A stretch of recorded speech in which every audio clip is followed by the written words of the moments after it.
Bueno, pues a continuación vamos a seguir con el doctor Antonio Racel Cristal, quien es jefe de hospitalización del Hospital Psiquiátrico de la Salud.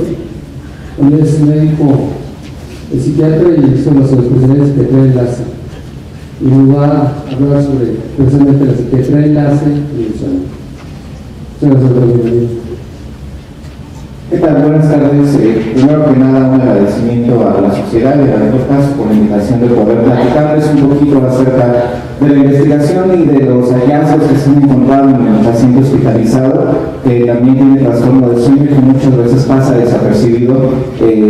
no nada más por nosotros como psiquiatras, sino por los demás especialistas médicos.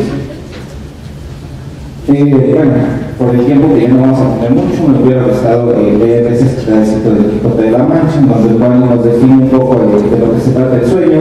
y de lo cual nosotros debemos de tomar relevancia para saber por qué es tan importante no nada más para nuestra vida cotidiana, sino también para el paciente que está médicamente enfermo. ¿Qué vamos a ver en esta plática? Bueno, primero vamos a dar una pequeña introducción acerca de los trastornos del sueño en el paciente médicamente enfermo. Después vamos a hablar de los trastornos del sueño en el paciente hospitalizado. La mayoría de esos estudios son realizados en pacientes que han estado en terapia intensiva, en unidades de cuidados intensivos, de los trastornos del sueño asociados a enfermedades médicas, de los cuales vamos a irnos un poquito rápido. Profundizar no nos va a ser posible debido al tiempo tan poco que tenemos, sin embargo sí va a ser importante mencionarlo, y posteriormente van a tener pláticas un poco más profundas acerca de algunas enfermedades del sueño en pacientes con algunos trastornos médicos no psiquiátricos, y por último vamos a ver una aproximación breve del manejo de los pacientes hospitalizados que pueden tener algún trastorno del sueño. Empezamos entonces diciendo que los trastornos del sueño van a ser muy frecuentes en la población hospitalaria. De los trastornos más mencionados, sobre los que se han encontrado muchísimo más frecuentes en los pacientes hospitalizados, pues está primero que nada el insomnio, la somnolencia excesiva diurna, y en algunos pacientes incluso parasomnias, pero pues esto ya es un poquito más extraño. Tiene un impacto muy importante sobre la calidad de vida del paciente médicamente enfermo, sobre la calidad de vida del paciente hospitalizado, ya que vamos a ver que pueden condicionar o agravar a otros padecimientos médicos crónicos, ya sea crónicos como les digo, o también algunos agudos.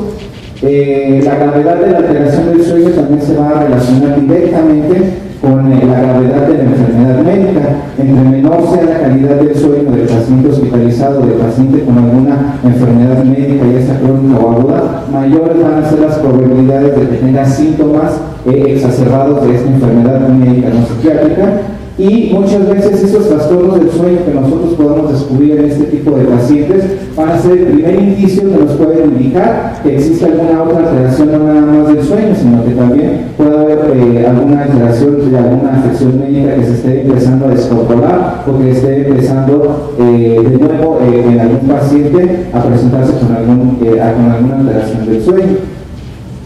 Existen muchos factores que pueden intervenir en la presentación de trastornos del sueño en el paciente médicamente enfermo, en el paciente hospitalizado, los cuales van a ser los propios de la enfermedad médica no psiquiátrica, los factores ambientales y muchos factores psicológicos. Vamos a andar un poquito más acerca de esto más adelante. Tenemos también la presencia de trastornos del sueño que va a ser influida por acontecimientos estresantes. El tener un padecimiento crónico o agudo o crónico agudizado va a ser un factor estresante para el paciente que va a intervenir de manera muy importante en su percepción del sueño y también en la manera en la cual él descanse o lleve a cabo toda la arquitectura del sueño. Va a haber mecanismos de afrontamiento adaptativos inadecuados, principalmente en algunos tipos de personalidad, y la resolución de conflictos va a ser inadecuada en este tipo de pacientes que presentan las alteraciones del sueño. Va a haber necesidad de hacer una evaluación no nada más transversal del paciente que tenga algún trastorno del sueño, no nada más ir a ver al paciente, por ejemplo, que esté hospitalizado y que esté teniendo alguna queja de insomnio o de mala percepción del dormir, etcétera, sino que nos vamos a tener que ir a toda su biografía para ver si esto ya se había presentado en ocasiones previas, si había tenido algún impacto en su funcionalidad antes, una evaluación evolutiva de cómo ha ido avanzando este antecedente, si es que existe, y también relacional, es decir, de cómo se relacionan esos trastornos del sueño con la percepción que tiene el paciente, con la vivencia que tiene él mismo de su sueño con respecto a su enfermedad médica no psiquiátrica. Frecuentemente estos trastornos del sueño en los pacientes médicamente enfermos son subdiagnosticados porque no son muy tomados en cuenta. La mayoría de las veces cuando el paciente se hospitaliza y presenta alguna de estas alteraciones, se considera que es normal, no se le da la importancia necesaria, pero realmente sí tiene un impacto muy importante en cuanto a la evolución de la enfermedad médica que él pueda tener. Hay condiciones médicas específicas que se van a relacionar con trastornos del sueño, que también las vamos a ver un poquito más a mencionar principalmente, y vamos a ver cómo los ambientes hospitalarios tienen una gran influencia y van a generar consecuencias graves no solamente en la salud del paciente, sino también de aquellos que estén actuando como cuidadores, de aquellos que le estén acompañando y que estén a su alrededor, e incluso en el equipo médico, porque pueden estresar aún más al equipo médico que esté tratando a este tipo de paciente, si es que tiene muchísimas quejas acerca del sueño y de la evolución de su enfermedad.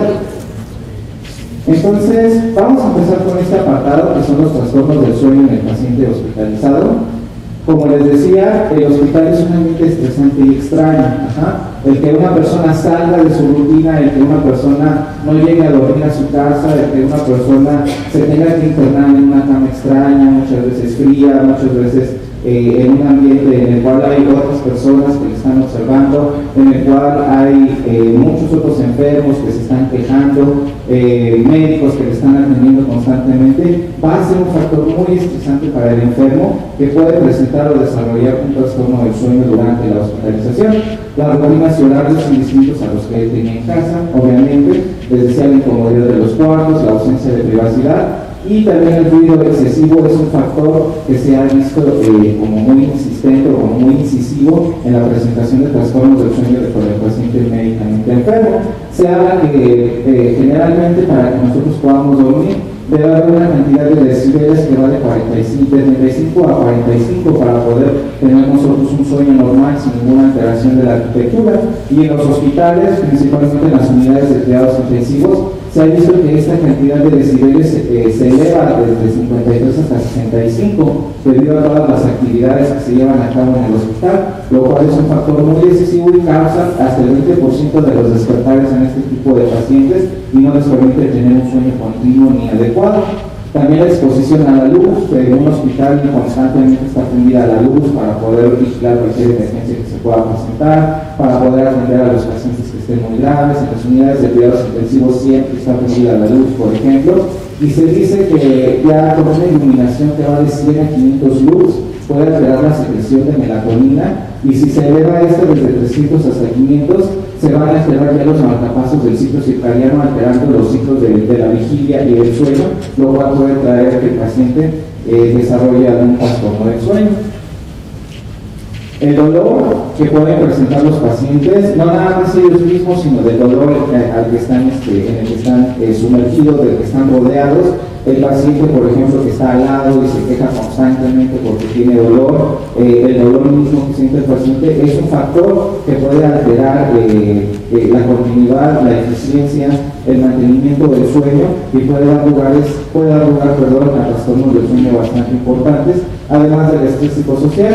Las actividades del cuidado de los pacientes, principalmente se habla de las actividades de enfermería que los están interrumpiendo constantemente en su descanso, por ejemplo en las noches, que se les tiene que tomar los signos vitales, que hay que manejar las soluciones, cambiárselas, despertarlos para moverlos de posición,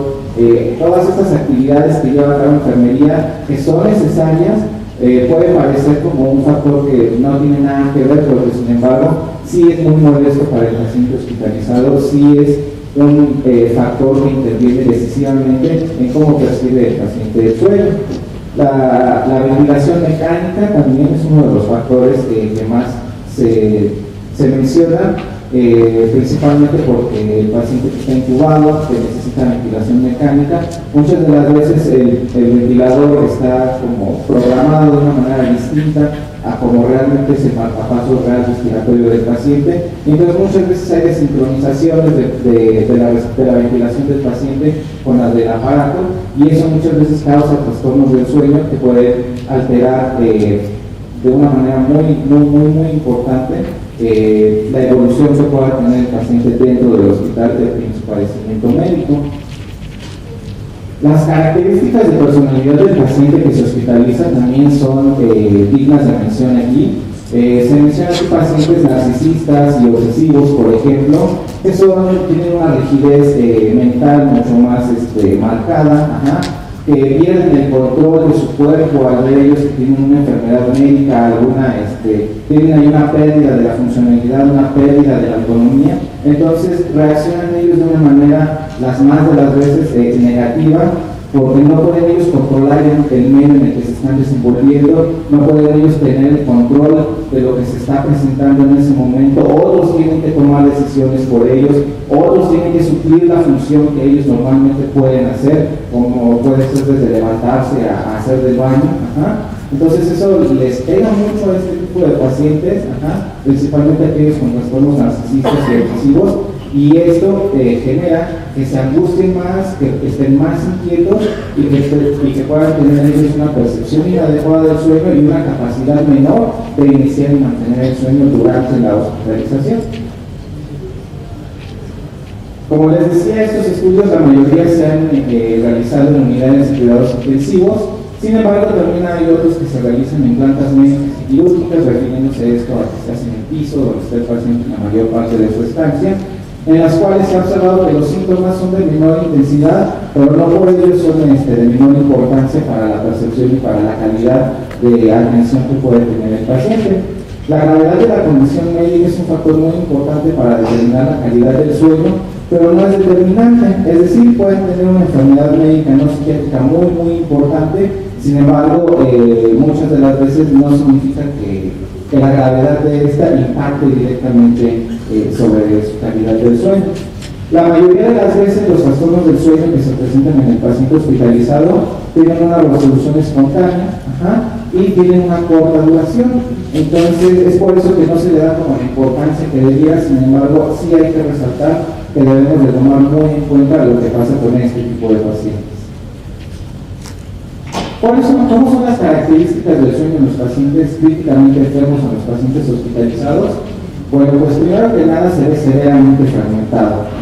Aunque el paciente pueda dormir sus 8 o 10 horas normales que deben de ser en una persona para la edad y para las características que tenga, muchas de las veces está fragmentado y puede dormir, por ejemplo, 2 horas en la mañana, se puede meter 4 horas en la tarde y en la noche nada más duerme 4 horas debido a que les están interrumpiendo constantemente. Entonces, esto significa que se distribuye el sueño de una manera anormal y esto va a generar que haya un aumento de tiempo en el estadio 1 del sueño, es decir, en el sueño superficial, en el cual no alcanzamos nosotros a tener como todo el descanso que debiéramos en un ciclo del sueño normal. También están disminuidas las fases 2, 3, 4 y la de movimientos oculares rápidos en este tipo de pacientes y hay un aumento en la activación y en los despertares. Otras características son que hay un aumento de la latencia en el inicio del sueño REM. Les cuesta más trabajo iniciar este tipo de sueño para poder tener un descanso efectivo. Hay una disminución en la eficiencia del sueño y el 50% del tiempo total de sueño ocurre durante el día. Como les decía, se duerme un ratito en la mañana, se duerme un ratito en la tarde y en la noche nada más se duerme parte del sueño o del tiempo total, lo cual decrementa su calidad. Hay una percepción de sueño ligera en la mayoría de estos pacientes y, como les decía, las interrupciones pues, son bastante molestas para ellos. E incluso puede tener consecuencias después del internamiento. Se habla de trastorno de estrés postraumático en este tipo de pacientes que han tenido una mala percepción del sueño después de un internamiento, por lo cual es importante que nosotros tomemos eso en cuenta. La mayoría de los pacientes hospitalizados en unidades de cuidados intensivos pues están recibiendo una cantidad exorbitante de medicamentos para poder suplir todas las funciones básicas que el padecimiento mismo no les permite realizar. Entonces, la mayoría de ellos pues están sedados, muchas de las veces se utiliza propofol y benzodiazepinas, las cuales, aunque tienen algunas características o inciden en vías que son también que se llevan a cabo para el sueño normal, que tienen una acción durante el sueño normal, no llegan a tener las características del sueño normal y entonces no respetan su arquitectura, y también los neurotransmisores involucrados se ha visto que están alterados en pacientes que reciben este tipo de medicamentos. Por ejemplo, continúa la secreción de norepinefrina desde el locus coeruleus. Ya sabemos que la norepinefrina es un neurotransmisor provigilia, de los más importantes, entonces realmente no se llega a estadios de sueño profundo en este tipo de pacientes. Los sedantes también afectan la arquitectura del sueño.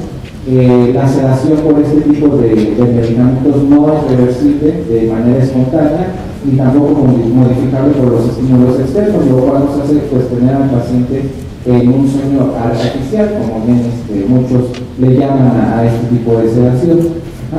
Y tampoco cumple la función de restauración neurológica que debería cumplir el sueño. En otro tipo de pacientes, en las unidades de cuidados intensivos, ya se utiliza mucho más este fármaco, que es la dexmedetomidina,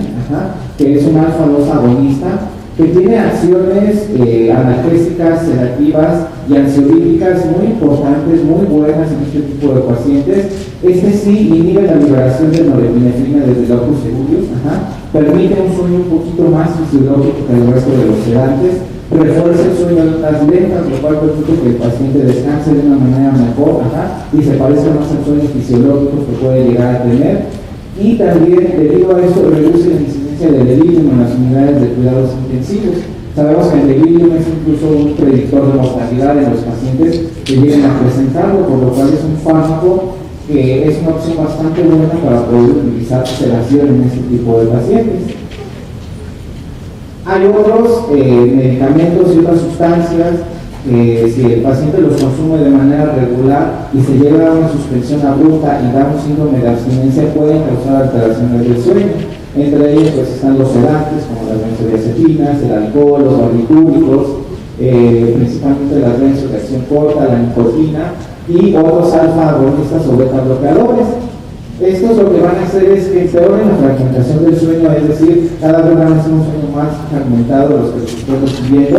Puede haber insomnio por abstinencia a este tipo de medicamentos o sustancias, y hay un aumento de actividad simpática y de reducción de la continuidad del sueño, lo cual nosotros debemos tomar también en cuenta a la hora de ver las dosis de fármacos que estamos utilizando y las acciones que podemos hacer para poder mejorar la calidad del sueño del paciente. Esta es una tabla que presenta los medicamentos que se utilizan: sedantes, hipnóticos, opioides y fármacos cardiovasculares y fármacos psiquiátricos como estimulantes o antidepresivos, la acción que tienen en el sueño,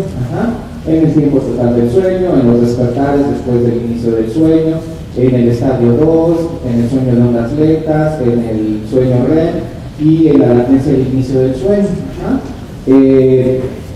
Donde vean así una crucecita, significa que favorece la acción o favorece la característica de la cual se esté hablando, y donde dice NA es que no se tienen datos o evaluaciones adecuadas para poder meter estos fármacos para ver qué hacen o cómo inciden específicamente en tal etapa del sueño o tal característica del sueño. Y vemos nosotros, por ejemplo, que los opioides, que son de los más utilizados en las unidades de cuidados intensivos, en las hospitalizaciones, para prevenir el dolor, para ayudar a que el paciente esté más tranquilo, pues tienen efectos bastante negativos y aumentan los despertares después del inicio del sueño. Entonces hay que tomar mucho en cuenta eso para ver las dosis que se pueden utilizar en pacientes que presenten algún trastorno del sueño y que estén hospitalizados. Otros fármacos que les iba a presentar, que les presento aquí, que pueden tener también alteraciones en el ciclo del sueño, como los antihipertensivos, principalmente los beta-bloqueadores, o la clorexidina cuando se suspende de forma abrupta, los anticolinérgicos que se utilizan mucho en el por ejemplo, para pacientes con enfermedades respiratorias, los estimulantes, las hormonas, aminas simpático-miméticas, que se utilizan también bastante frecuentemente, antineoplásicos inclusive, y otros como anticonvulsivantes, la nicotina o la misma cafeína pueden también inducir a trastornos del sueño. No nos vamos a meter tan profundo, les decía también en esta situación de tiempo. Y bueno, vamos a ver ahora de manera un poquito más rápida, nada más como mencionaba, los trastornos del sueño asociados a enfermedades médicas no psiquiátricas. Se ha visto, por ejemplo, que las enfermedades respiratorias tienen un impacto muy importante en la arquitectura del sueño y en cómo los pacientes perciben el sueño. El asma bronquial, por ejemplo, disminuye el tiempo total del sueño y aporta la fase 3-4, que es el sueño de ondas lentas. Entonces, los pacientes con alta generalmente no tienen un descanso profundo ni tampoco una arquitectura normal del sueño. Máxime se utiliza broncodilatadores, que son agonistas adrenérgicos, que también entonces estamos viendo que pueden favorecer que haya una alteración en el ciclo del sueño. Hay un incremento de las activaciones y los despertares nocturnos, y se ha asociado muchas veces a este trastorno de motivación del sueño, que es el sleep disorder breathing, que es, bueno, la mayoría de las enfermedades respiratorias se han asociado con esto. Los trastornos del sueño también se presentan de forma primaria en un paciente previamente sano y que después puede desarrollar una bronquial. Se ha visto que aumenta lo que predicen síntomas de asma muchísimo más severos. Entonces también hay una relación inversa de los trastornos del sueño en este tipo de padecimiento. El EPOC aumenta los despertares, el sueño es menos reparador en este tipo de pacientes y se ha asociado frecuentemente al síndrome de apnea del sueño. La rinitis alérgica también se ha asociado a este sleep disorder breathing, a ronquidos habituales debido a la hipertrofia adenoidea que tienen la mayoría de estos pacientes por esa respuesta inmunológica tan importante que tienen a cualquier alérgeno. Y también los pacientes atópicos o que son alérgicos, se ha visto que tienen prurito nocturno, el cual se asocia a que ellos puedan desarrollar un eczema, y entonces ese prurito pues también aumenta los despertares, aumenta esta percepción de mala calidad del sueño y no les permite tener un ciclo adecuado y puede haber entonces también trastornos de sueño. El cáncer, principalmente los tumores del sistema nervioso central, son los que se han asociado a trastornos del sueño bastante importantes, sobre todo aquellos del eje hipotálamo hipófisis, el craniofaringioma, que incluso se ha descrito que puede presentar en algunos pocos casos, en menos del 0.5%, narcolepsia secundaria. Los tumores del hipotálamo, del tálamo y del tallo se asocian frecuentemente con somnolencia diurna y alteraciones por daño al tracto retino hipotalámico, el cual regula la secreción de melatonina mediante la percepción de luz natural. Las malformaciones craniofaciales, principalmente aquellas genéticas dadas por ejemplo por la trisomía 21, síndrome de Down, el síndrome de Cruzón, la distrofia muscular o la parálisis cerebral, esos más que nada van a alterar el sueño porque no permiten una entrada adecuada de aire por las estructuras que no son normales, la vía aérea no es normal, entonces muchas veces a lo que más se asocia pues es a una falta de ventilación durante el sueño, lo cual genera despertares frecuentes o activaciones más frecuentes de lo que debiera ser. El labio paladar hendido se ha asociado con el 87% con este sleep disorder breathing. Y la fibrosis quística, que también tiene mucho componente respiratorio, pero pues sabemos que es una enfermedad más que nada de las glándulas exócrinas, donde la secreción pues es como más espesa o no de la calidad que debiera ser. Se ha asociado a despertares nocturnos más frecuentes, alteraciones de la arquitectura del sueño, por una latencia del sueño REM aumentada, la disminución del porcentaje del sueño REM y se asocian muy frecuentemente pues apnea obstructiva del sueño. Las enfermedades neurológicas, ya después van a tener ustedes, me parece, una plática acerca de epilepsia más focal, aparte ya en la mañana nos hablaron un poquito más acerca de epilepsia. Los eventos vasculares cerebrales, principalmente aquellos de médula y puente, se van a asociar con ronquidos y apnea obstructiva del sueño. Cuando son múltiples estas lesiones vasculares, va a haber una reducción en la eficacia del sueño y a veces pueden llegar a presentar incluso narcolepsia. Muy raro, que son reportes de casos nada más los que se han hecho acerca de esto, sin embargo sí se ha descrito que pueden llegar a presentarlo. Y pues son factores de riesgo muy importantes para el desarrollo de la apnea obstructiva del sueño y que esta misma enfermedad y los ronquidos son un factor de riesgo para el desarrollo desarrollar un EDC. Entonces aquí también vemos una relación inversa en cuanto a la presentación de estas patologías. Las enfermedades degenerativas ya les hablaron un poco. El síndrome de Gilles de la Tourette se asocia principalmente a tics motores o tics vocales. Puede haber la presencia de tics nocturnos, lo cual va a generar insomnio, e incluso pueden cursar este tipo de pacientes con parasomnias. De demencias y Parkinson, ya les hablaron un poco y les van a hablar más adelante.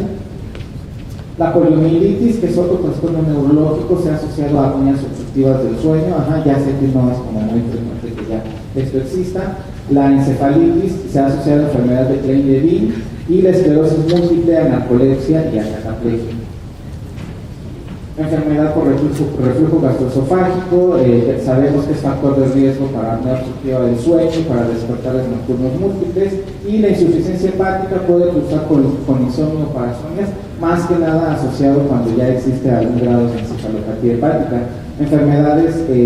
reumatológicas como la artritis o la fibromialgia, que generan dolor crónico, difícil de resolver, muchas veces se asocian a una somnolencia excesiva diurna y a una intrusión del sueño alfa durante la fase delta. Reducción de la efectividad del sueño, y también se ha asociado a la presencia de síndrome de piernas inquietas, por ejemplo. Esto es igual lo que sucede para los trastornos de dolor crónico, entre los cuales pues, está el cáncer, la fibromialgia, las cefaleas, en donde puede haber parasomnias, bruxismo, insomnio, entre otros trastornos del sueño que van a decrementar la calidad de vida del paciente. Y por último, la enfermedades hematológicas como la anemia de células falciformes, que se asocia a infecciones frecuentes, lo cual va a provocar una hiperplasia linfoide, principalmente en las amígdalas, y esto va a ser factor de riesgo para presentar apnea obstructiva del sueño, sleep disorder breathing, enuresis nocturna, parasomnias y síndrome de piernas inquietas. ¿Cómo se va a tratar a un paciente hospitalizado principalmente con trastornos del sueño? Bueno, es importante el factor ambiental, entonces necesitamos disminución del ruido, disminución de la luz.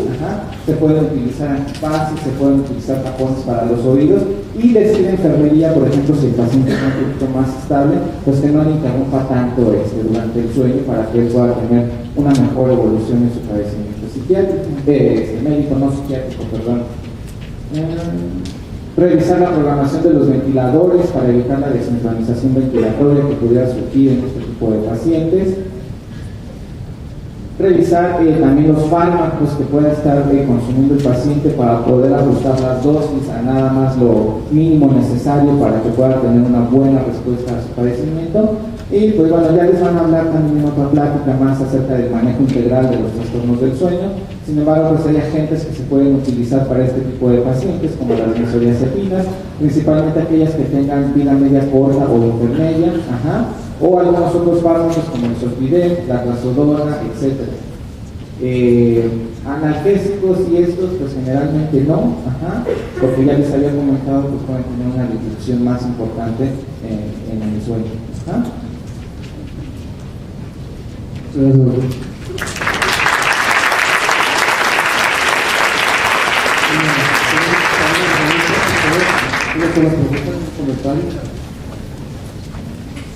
¿Nadie? Bueno.